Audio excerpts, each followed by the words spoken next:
Welcome to अनस्किल्स। ये MS Excel का part 6 है।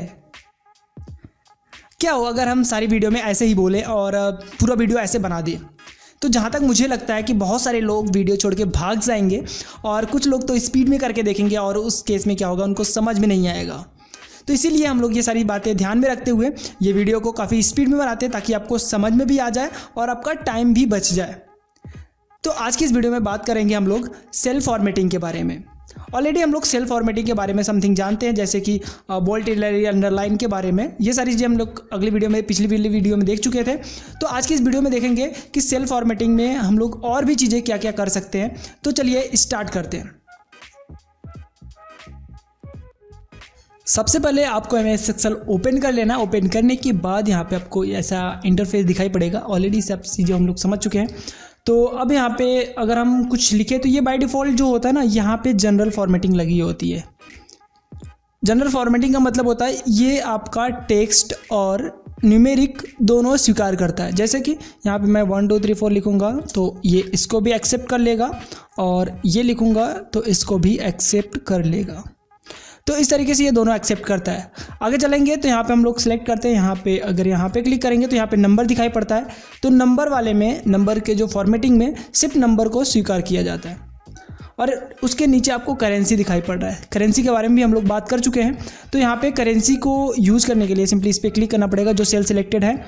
जैसे कि यहाँ तक अगर मैं सिलेक्ट कर दूँ, इसको डिलीट कर देता हूँ, यहाँ तक सिलेक्ट कर दूँ, यहाँ से लेके यहाँ तक, और मैं यहाँ पे फॉर्मेटिंग लगा देता हूँ करेंसी का। तो अब जब भी हम इसमें कुछ लिखेंगे तो इसमें डॉलर का सिंबल आएगा, जैसे कि यहाँ पे ये। तो जब भी हम यहाँ पे कुछ भी लिखेंगे, यहाँ तक जहाँ तक हमने फॉर्मेटिंग लगाई है, तो यहाँ पे ये प्रॉब्लम आ जाएगी। कभी कभी हमें ऐसा लगता है कि ये प्रॉब्लम है बेसिकली। तो यहाँ पे इसको हटाने के लिए सिंपली आपको क्या करना है, सिलेक्ट करना है। सिलेक्ट करने के बाद यहाँ पे जाके जनरल पे क्लिक कर देना, ये सही हो जाएगा। ऐसे हमारे साथ बहुत बार होता है। परसेंटेज के साथ मेरे साथ होता था। जैसे कि मैं कभी लिखता था तो वहाँ पे लगता था कि परसेंटेज ऑटोमेटिक आ रहा है। तो इस तरीके से हम लोग इसको सही करते थे। पहले तो मुझे पता नहीं था, काफ़ी बार परेशान हुआ। तो फिर मुझे धीरे धीरे पता चला कि अच्छा यहाँ से ये प्रॉब्लम है। तो अभी मैं एक्सपर्ट हो चुका हूँ, तो अभी मैं सारी चीज़ें कर लेता हूँ, ऐसे कोई दिक्कत नहीं है। जब मैं स्टार्टिंग में था तब ऐसा लगता था कि बहुत सारी प्रॉब्लम्स है इसमें, मतलब एक्सेल समझ में नहीं आता था। तो आई होप कि आपको भी थोड़ा बहुत प्रॉब्लम हो रहा होगा। फिलहाल आगे चल के आपका सारा सही हो जाएगा। यहाँ पे अगर हम देखें तो जनरल फॉर्मेटिंग कर दिए तो ये सही हो गया। अभी हम करेंसी पे क्लिक करते हैं तो ये डॉलर में चेंज हो जा रहा है। यहाँ पे इसी प्रकार अकाउंटिंग है। अकाउंटिंग में क्या करता है, ये आपको दिखाई पड़ जाएगा, डॉलर के सिंबल से ये इंडिकेट करा रहा है। यहाँ से इस प्रकार से अकाउंटिंग के जितने भी काम होते हैं यहाँ पे हम लोग कर सकते हैं अकाउंटिंग से। यहाँ पे क्लिक करने के बाद अगर आप चाहते हैं तो यहाँ से आप मोर नंबर फॉर्मेट पे क्लिक करके यहाँ से भी आप देख सकते हैं। जैसे कि मैंने इस पर क्लिक किया तो यहाँ पे कुछ समय लिया। अब यहाँ पे अगर हम अकाउंटिंग पे क्लिक करेंगे तो अकाउंटिंग का भी यहाँ पे ऑप्शंस आ जाएगा। करेंसी पे क्लिक करेंगे तो करेंसी का ऑप्शंस आ रहा है। इस प्रकार से जो भी आपको समझना है यहाँ से आप देख सकते हैं कि जितने कौन से सिम्बल्स यहाँ पे यूज होते हैं। और यहाँ पे अगर हम डेट कर दे तो यहाँ पे डेट आ जा रहा है। जैसे कि यहाँ पे इसको मैं कैंसिल कर लेता हूँ और यहाँ पे मैं कुछ नंबर डाल देता हूँ, जैसे कि इस तरीके से हमने कुछ नंबर डाल दिया यहाँ पे। अब इसको सिलेक्ट करते हैं यहाँ से यहाँ तक कुछ भी, और सिलेक्ट करने के बाद यहाँ पे जाता हूँ, और यहाँ पे जाने के बाद मैं यहाँ पे शॉर्ट डेट कर देता हूँ। तो यहाँ पे जैसे शॉर्ट डेट पे क्लिक करूँगा यहाँ पे हमारा डेट आ जाएगा। तो इस तरीके से यहाँ पे आपका चेंज हो जाता है। जैसे कि अभी तक हमने यहाँ पे किया, तो अब हम अगर कर दें यहाँ पे 20 10 11, ये देखिए इस तरीके से चेंज हो जाएगा और आपको प्रॉब्लम क्रिएट हो जाएंगी अगर आपको नहीं पता होगा कि फॉर्मेट कहाँ से चेंज हुआ है। तो इस तरीके से आपको प्रॉब्लम हो सकती है। तो आगे आने वाली प्रॉब्लम्स को सही करने के लिए आप समझते रहिए कि कहाँ से ये सही होता है और कैसे ये यूज़ किया जाता है। तो आगे चलते हैं। यहाँ पे आएंगे तो यहाँ पे आपको लॉन्ग डेट दिखाई पड़ेगा। तो यहाँ पे मैं एक डेट डाल देता हूँ, जैसे कि आज है लगभग, मैं कोई भी डेट डाल देता हूँ 5/21/2020। तो यहाँ पे इंटर कर दिया, ये हमारा डेट आ गया। इस तरीके से अगर हम इसको ड्रैग वगैरह करते हैं तो ये हमारा सेम वही ड्रैग होगा। अगर हम एक डेट आगे बढ़ा के ड्रैग करें, जैसे कि यहाँ पे 5 है और यहाँ पे मैं कर दूँ 5 5 एंड 22 एंड 2020, एंटर। और जब मैं इसको सिलेक्ट करने के बाद इसको ड्रैग करूँगा तो ये हमारा एक एक डेट आगे बढ़ता चला जाएगा इस तरीके से। मैंने यहाँ पे सिलेक्ट किया और यहाँ पे अगर देखेंगे मैंने क्लिक किया सभी पे तो यहाँ पे आपको फॉर्मेटिंग दिखाई पड़ रहा है डेट। अगर मैं इधर कहीं क्लिक करता हूँ तो यहाँ पे जनरल फॉर्मेटिंग दिखाई पड़ेगा। तो मैंने यहाँ तक सिलेक्ट कर लिया। सिलेक्ट करने के बाद यहाँ पे आते हैं और यहाँ पे शॉर्ट डेट पे क्लिक था, अभी हम लॉन्ग डेट पे क्लिक करेंगे तो हमें कुछ इस तरीके से दिखाई पड़ेगा कौन सा दिन था और ये सारी चीज़ें दिखाई पड़ेंगी, मंथ वगैरह सारा।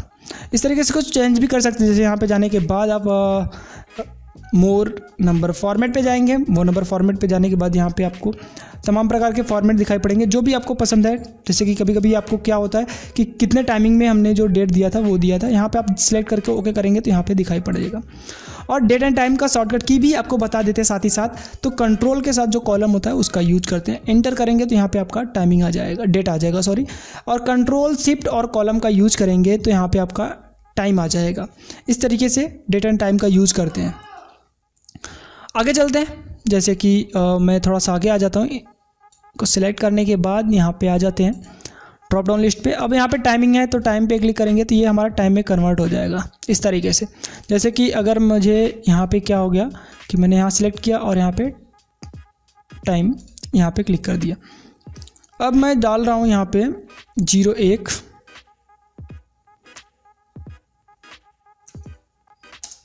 तो यहाँ पे हमारा टाइमिंग में चेंज हो जा रहा है AM PM से जो भी है यहाँ पे आपका चेंज होके दिखाई पड़ेगा।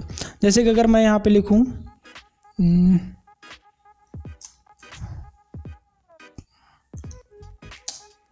तो इस तरीके से हमें यहाँ पे दिखाई पड़ रहा है कि ये ऑटोमेटिक कन्वर्ट कर दिया AM PM में जो भी है।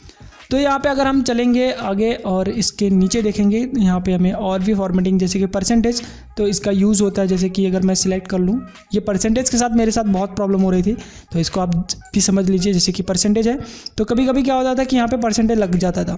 अब मैं जब भी कोई डाटा यहाँ पे लिखता था जैसे कि यहाँ पे इंटर करता था तो यहाँ पे परसेंटेज दिखाई पड़ता था। तो इस तरीके से मुझे प्रॉब्लम हो रही थी, मगर अभी नहीं होती है। तो आपको भी आगे से प्रॉब्लम नहीं होगी ऐसा कुछ। तो यहाँ पे क्लिक करते हैं और भी यहाँ पे ऑप्शन दिखाई जैसे फ्रैक्शन। तो यहाँ पे फ्रैक्शन जैसे काम कर सकते हैं। जैसे कि यहाँ पे आते हैं और यहाँ पे फ्रैक्शन पे क्लिक करते हैं। यहाँ पे फ्रैक्शन लग गया है। अब यहाँ पे अगर मैं कर दूँ जैसे कि 10/2 एंड देन इंटर तो यहाँ पे आपको 5 आंसर आ जाएगा। तो फ्रैक्शन का यूज यहाँ पे आप कर सकते हैं डिवाइड वगैरह करने के लिए। और यहाँ पे आपको एक साइंटिफिक ऑप्शन दिखाई पड़ रहा है तो यहाँ पे भी इसका यूज कर सकते हैं। जैसे कि यहाँ पे हम कोई वैल्यू लिखेंगे तो साइंटिफिक रूप में आपको दिखाई पड़ेगा, जैसे ये दिखाई पड़ रहा है। फिर इसके नीचे आएंगे तो और भी हमें ऑप्शन दिखाई पड़ेंगे। जैसे कि मैं स्क्रॉल करके नीचे आ जाता हूँ। जैसे टेक्स्ट, अब टेक्स्ट में क्या है कि आप कुछ भी लिखेंगे वो टेक्स्ट में ही कन्वर्ट करेगा। जैसे कि यहाँ पर हमने लिखा और यहाँ पर मैंने लिखा TT और इंटर किया। ये हमारा लेफ़्ट राइट का आपको समझना होगा कि लेफ़्ट राइट का कॉन्सेप्ट क्या है। जब भी ये टेक्स्ट होता है तो आपके कंप्यूटर के साइड में आपका लेफ़्ट है वो लेफ़्ट साइड जाता है। अगर आपका नंबर्स है तो वो राइट साइड में जाएगा। जैसे कि मैं यहाँ कहीं पे जनरल है, ये इसकी फॉर्मेटिंग जनरल है तो यहाँ पे मैं चेक कर रहा हूँ। मैंने यहाँ पे TT लिखा तो यहाँ पे लेफ़्ट साइड में आ गया, लेकिन जैसे मैं नंबर लिखूँगा वैसे ये राइट साइड में चला जाएगा, क्योंकि ये डिटेक्ट कर लेता है कि ये नंबर है कि आपका टेक्स्ट है। जैसे यहाँ पे अगर हम टेक्स्ट अगर सिलेक्ट कर दें यहाँ से लेके यहाँ तक, मैंने सिलेक्ट कर लिया टेक्स्ट। अगर मैं यहाँ पे आप कुछ भी यहाँ पे टाइप करता हूँ तो ये हमारा एक ही साइड में दिखाई पड़ेगा। क्यों? क्योंकि हमने यहाँ पे इसको टेक्स्ट फॉर्मेट में कन्वर्ट कर दिया है। तो इस तरीके से हम इसका यूज कर सकते हैं। आई होप कि ये वीडियो आपको पसंद आया होगा। मिलते हैं अगले वीडियो में एक नई टॉपिक के साथ, तब तक के लिए बाय बाय।